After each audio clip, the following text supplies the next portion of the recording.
I woke up before my alarm. Not suddenly. Not in panic. Just awake. The kind of awake where your eyes open, but your body doesn't move. Where you lie there, staring at the ceiling, already tired, already thinking. The room looked the same as it always did. Nothing was out of place. Nothing felt broken. And yet, something felt wrong. Not wrong in a dramatic way. More like a quiet imbalance. Like a picture frame that's slightly crooked, even though no one else would notice. I stayed still for a long time, listening. At first, I thought I was listening for sound. Traffic. Voices. Movement in the building. But the truth was, I was listening for something else. For the absence of something. The silence in the room wasn't new. ID lived with silence for years. But this silence felt deliberate.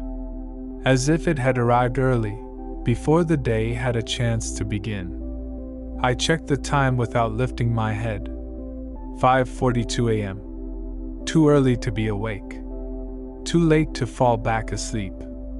I closed my eyes again, hoping my body would do what it usually did. Hoping it would carry me back into that half-dream state where thoughts blur and soften. It didn't. My mind was already replaying the night before. Not the whole thing. Just pieces. A sentence that ended too soon. A pause that lasted too long. The feeling of almost leaving. And not leaving. That moment kept returning.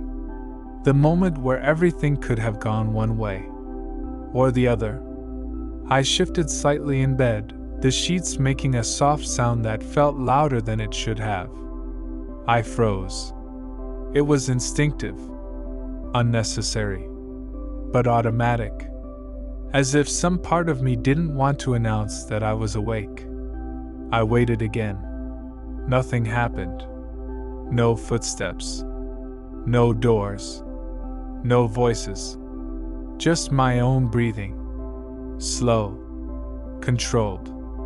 I told myself I was being ridiculous. People don't feel watched for no reason, I thought. They feel watched because they're tired. Because their minds are still tangled in unfinished thoughts. That explanation almost worked. Almost. I sat up slowly, letting my feet rest on the floor. The room was dim, but not dark. Early morning light filtered through the curtains, soft and colorless, like the day itself hadn't fully decided to show up yet. I looked around. The chair in the corner. The desk. The closed door. Everything was where it should be. That should have been comforting. Instead, it made the feeling stronger. Because if nothing had changed, why did it feel like something had? And that's when I realized, whatever followed me out of last night was still here. I got out of bed eventually. Not because I felt ready, but because staying there felt worse. There's a point where rest turns into avoidance. Where lying still isn't peaceful anymore, it's just hiding. I stood there for a moment, feet on the floor, letting my balance settle. Letting the room prove that it wasn't spinning. That I was still in control. At least physically. The day waited for me like it always did. Unbothered. Indifferent. The clock kept moving. The light outside kept changing. None of it cared how heavy my chest felt. I moved through the room slowly, deliberately. As if sudden movements might disturb something I couldn't see.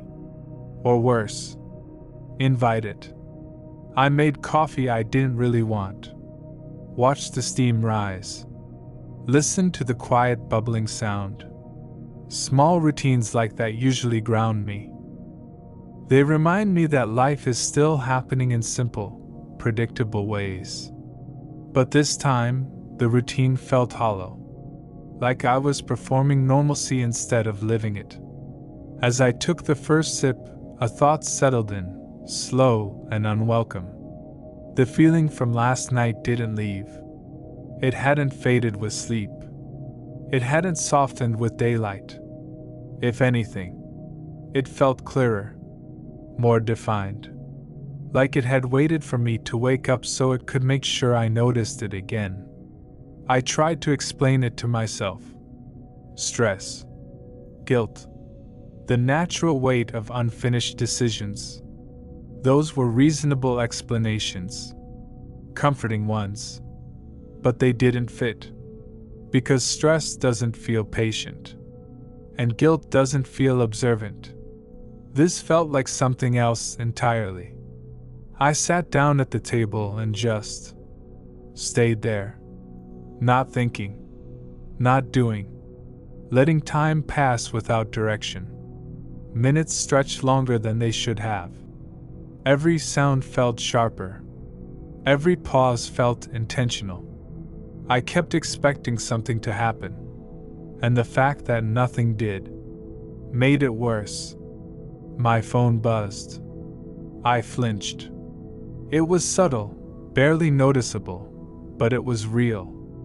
My hand reacted before my mind did. I picked it up too quickly, heart already beating faster than it had any reason to. Just a notification. Nothing important. I stared at the screen longer than necessary, waiting for something else. That's when I realized the truth.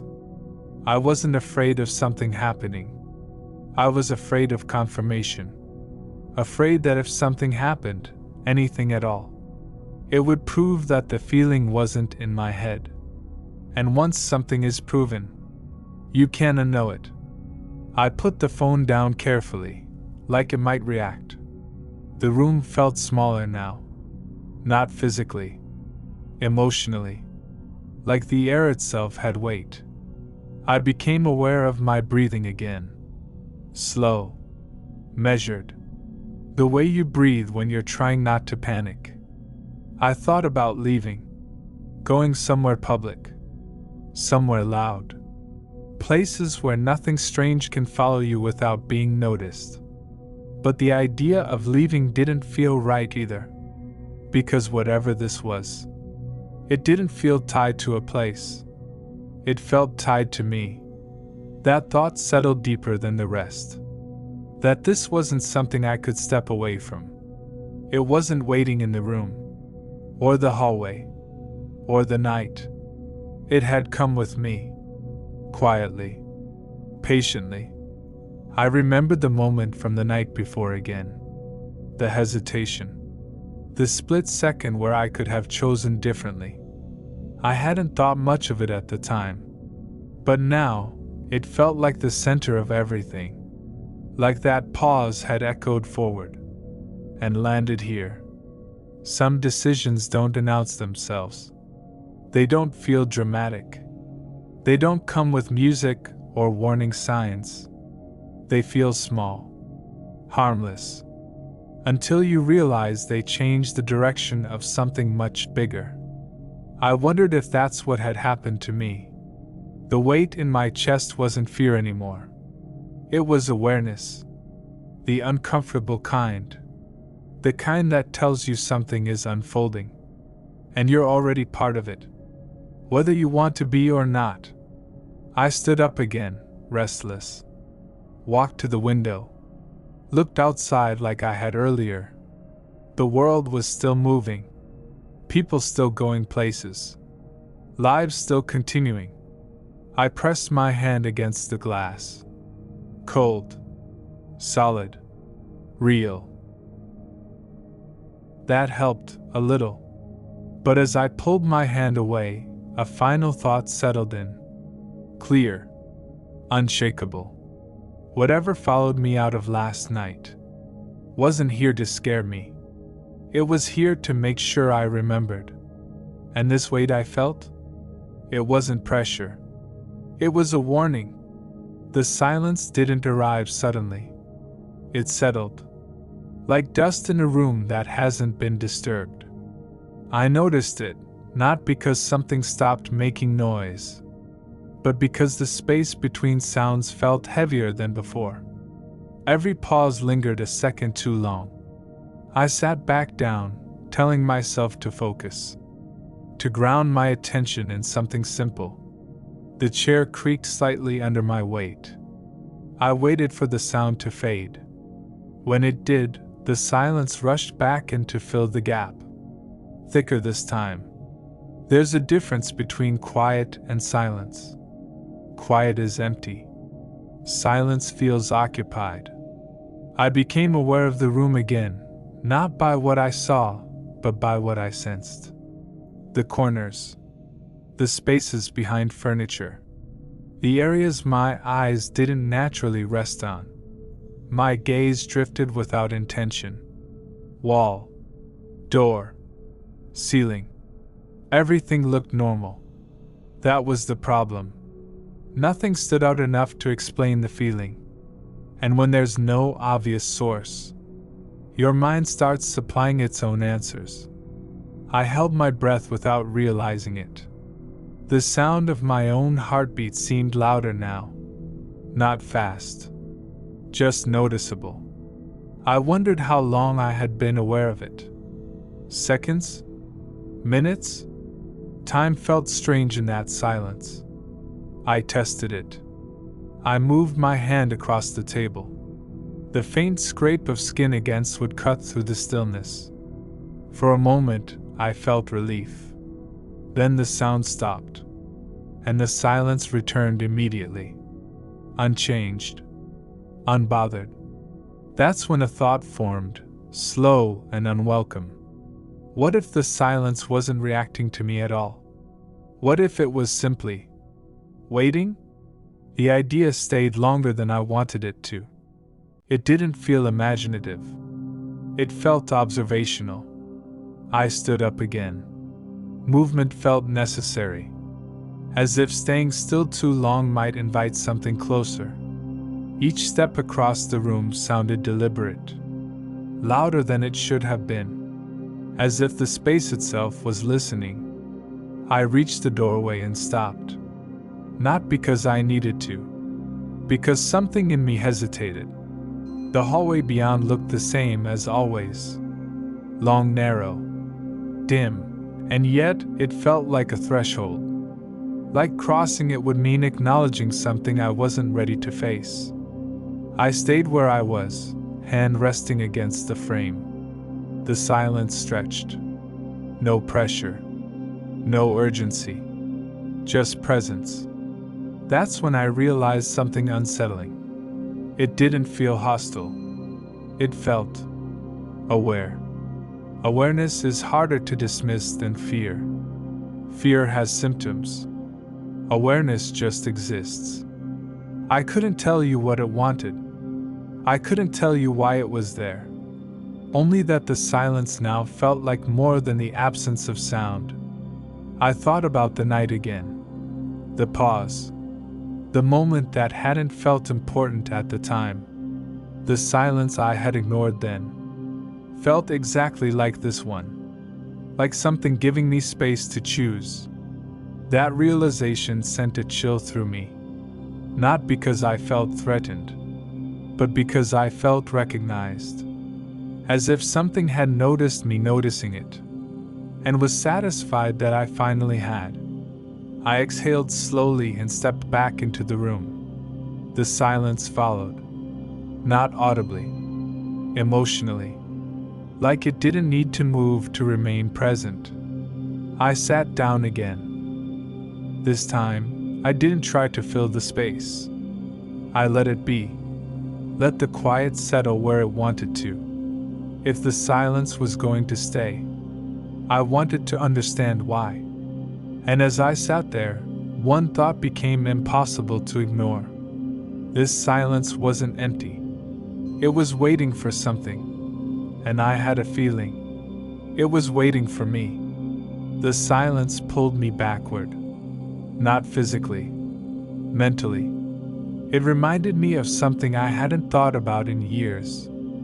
A memory that didn't usually surface unless I was exhausted. Or cornered by my own thoughts. I didn't invite it.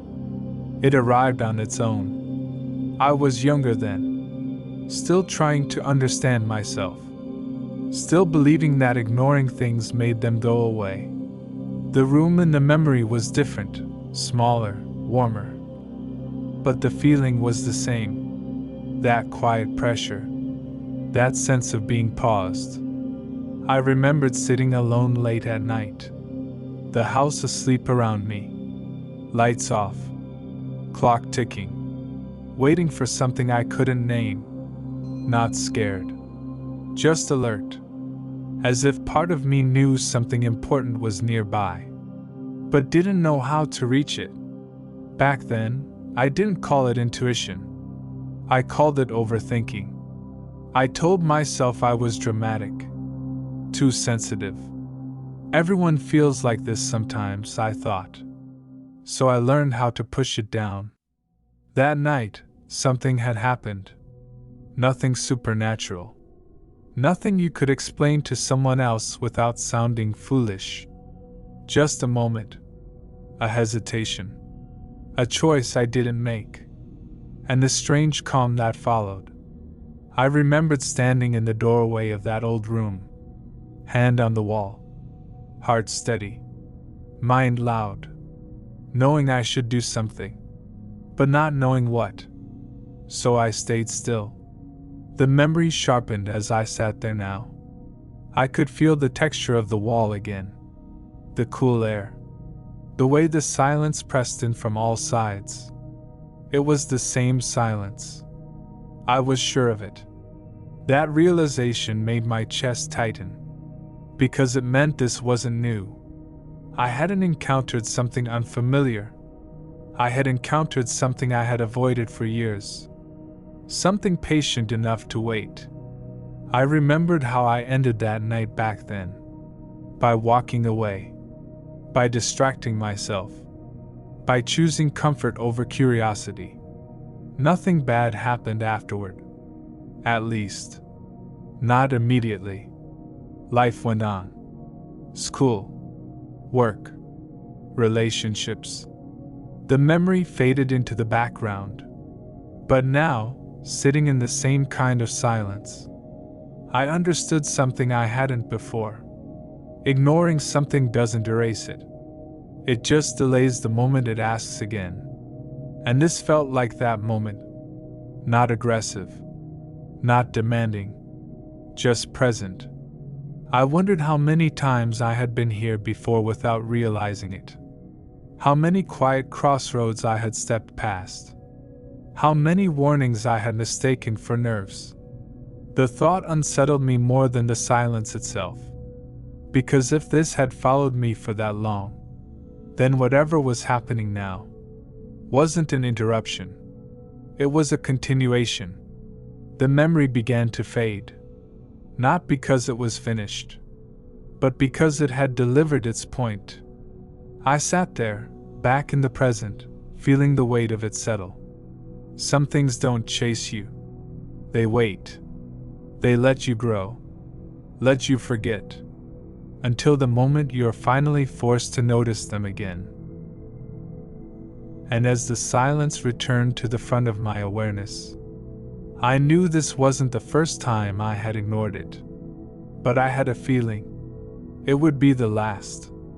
Nothing happened at first. That was the strange part.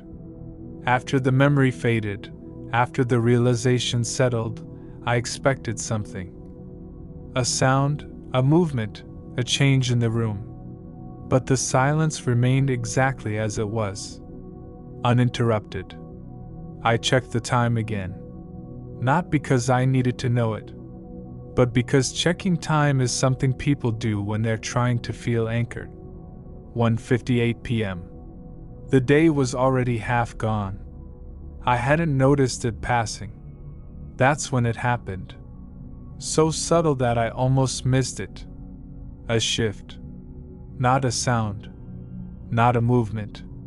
A difference in the way the room felt. As if the air had adjusted around me. I didn't react immediately. I told myself not to. Because reacting would mean admitting that I noticed. And once you acknowledge something like that, it stops being hypothetical. I stayed still, letting the moment stretch, testing whether the feeling would pass on its own. Seconds went by, then more. The sensation didn't fade. It settled. My eyes moved before my head did, scanning the room slowly. Chair, table, wall. Everything remained unchanged. And yet the disturbance felt localized, specific, like it had a position. That realization made my pulse pick up slightly. Not panic, awareness. The kind that sharpens your senses. The kind that makes your body alert before your mind catches up. I shifted my weight carefully. The floor creaked beneath me. The sound echoed more than it should have. I froze again, waiting to see if the disturbance would respond. It didn't. And somehow, that was worse. Because it meant this wasn't reactive. It wasn't startled. It was simply present.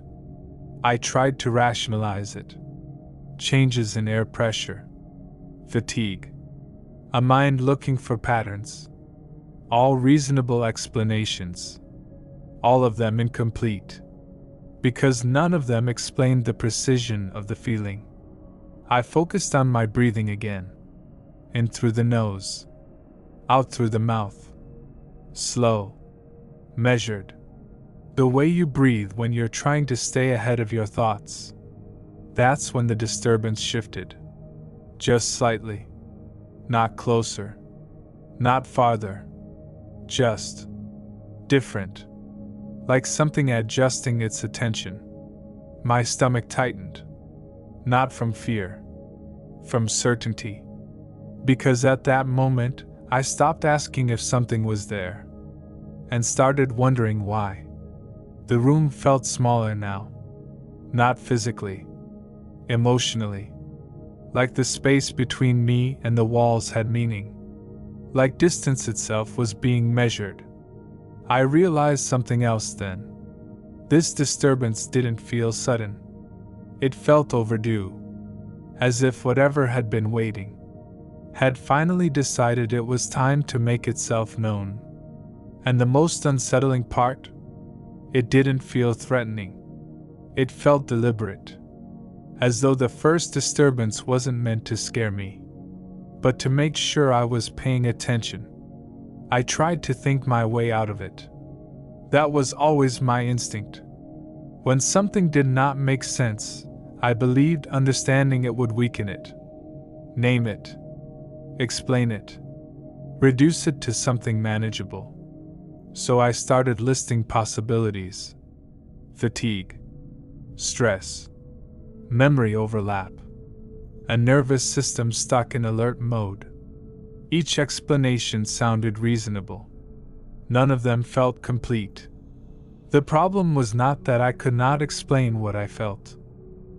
The problem was that the explanations felt rehearsed. Like answers I had given myself before, in other moments, for other things I did not want to face. That realization slowed my thoughts. I noticed how quiet my body had become. Not relaxed. Controlled. My shoulders were stiff. My jaw clenched without me realizing it.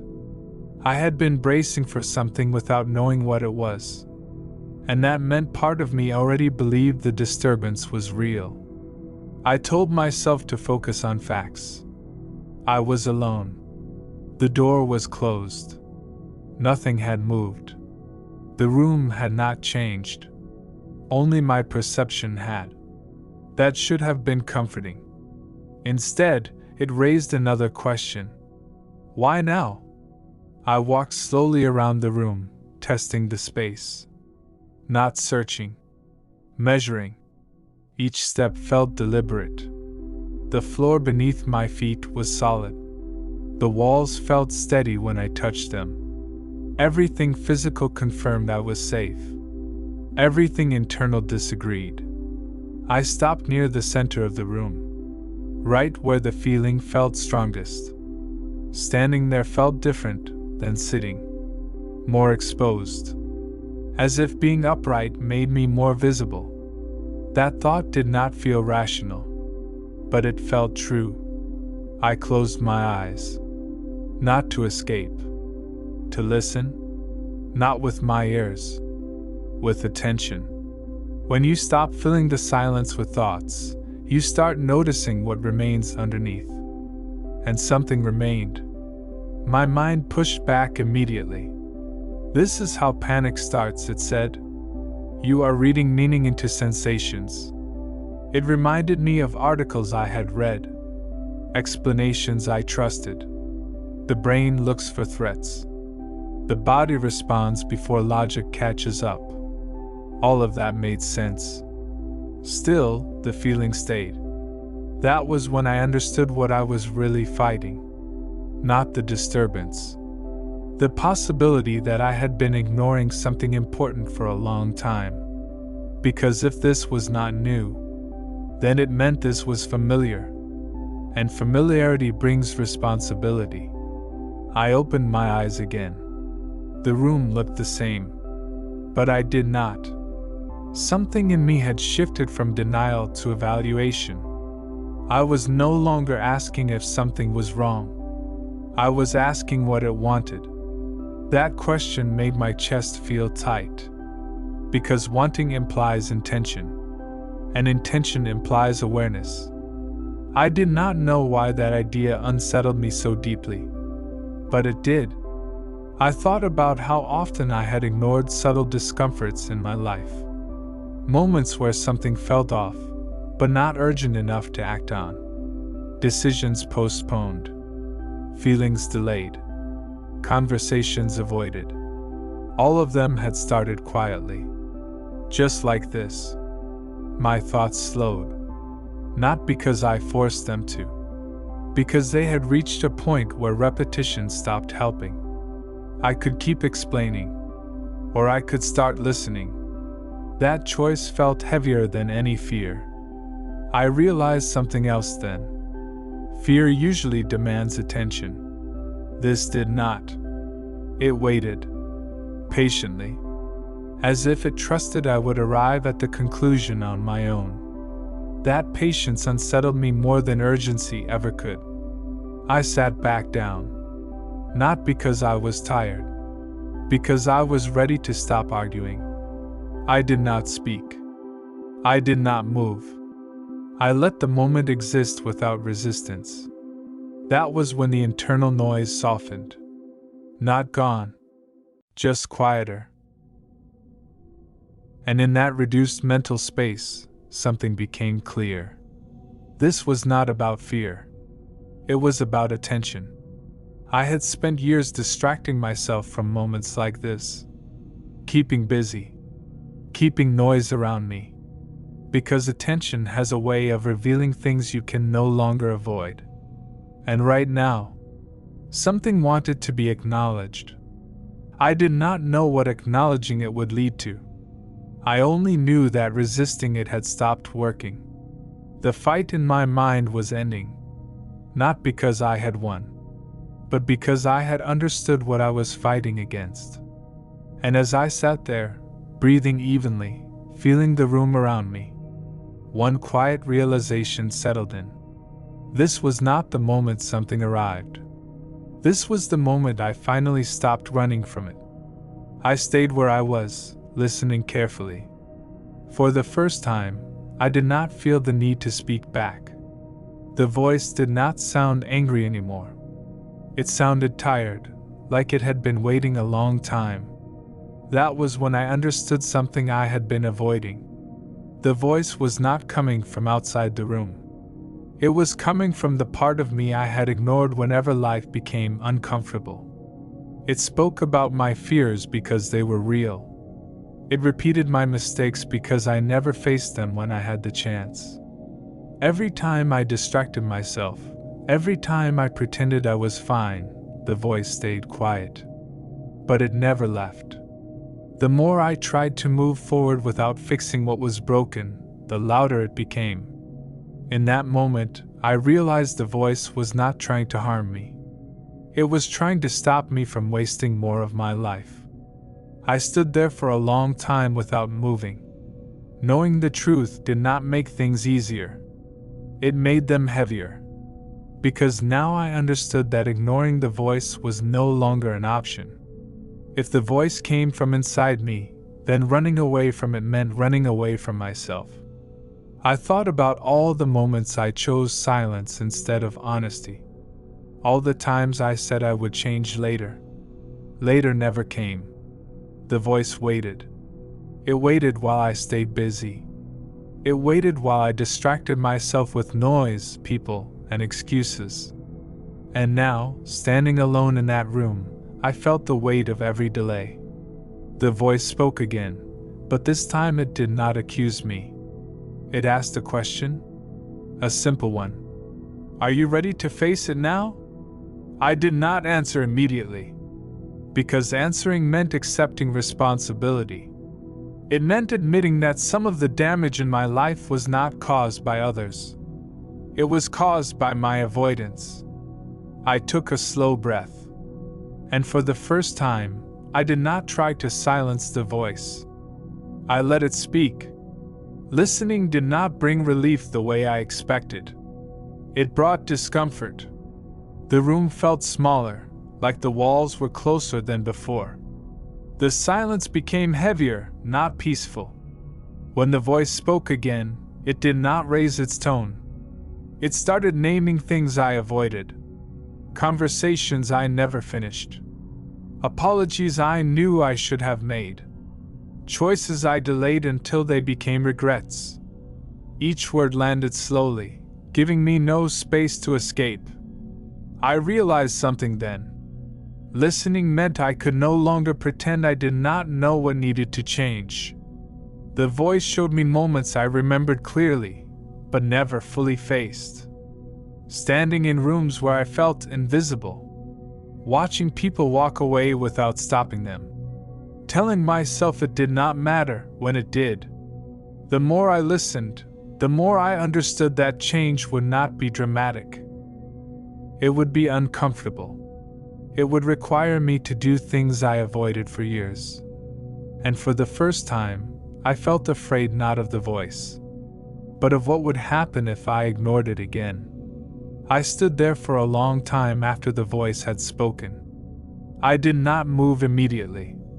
Movement felt deliberate now. Every step carried meaning. The first thing I did differently was small. I reached for my notebook. Not to write a story, not to distract myself. I wrote down everything I had been avoiding. Every fear. Every unfinished conversation. Every regret.